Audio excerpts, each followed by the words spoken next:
my analysis of the current trends, like everyone's talking about ransomware and wipers pretending to be ransomware.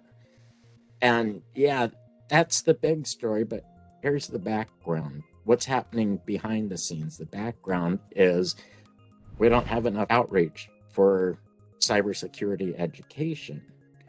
And that's a national security issue. We need more techies. And it's not just the government needs more.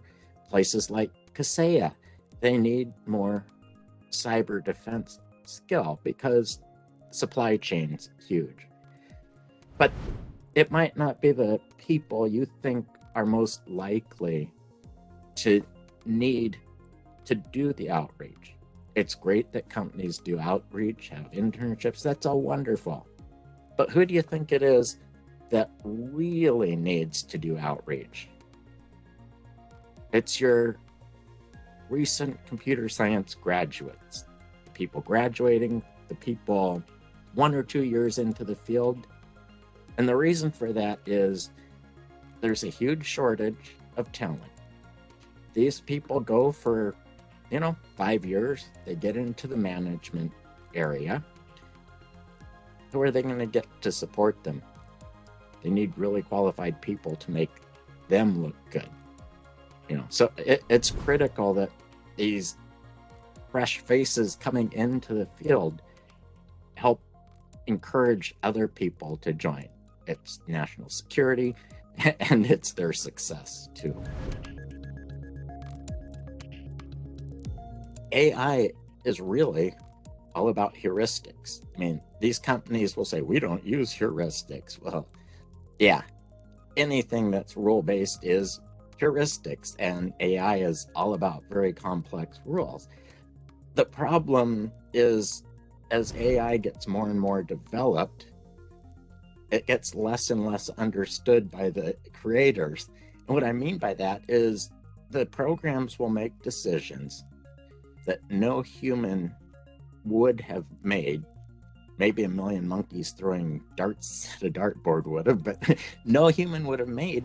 And there have been detections for threats that the vendors have no idea how it was detected. That also makes it more difficult at times to figure out why there's a false positive. You have to have a different look at false positives now than you used to. In the old days, malware wasn't nearly as vicious, and false positives caused major headaches to the point where you asked any enterprise IT person, and it's like a false positive was worse than missing a virus.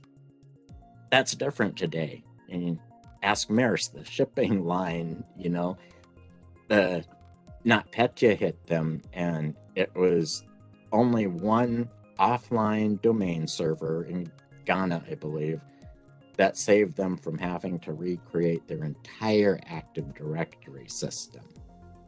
So, I mean, they ended up spending $800 million because of that threat. And the thing about AI is you have to balance, or any heuristics, you have to balance how aggressive it is, because aggressive causes more false positives, or potentially does. But if it isn't aggressive enough, you're missing too much. And so now what really becomes important is identifying the severity of a false positive, because you're going to get them. So as a CISO especially has to educate their staff on what these false positives mean.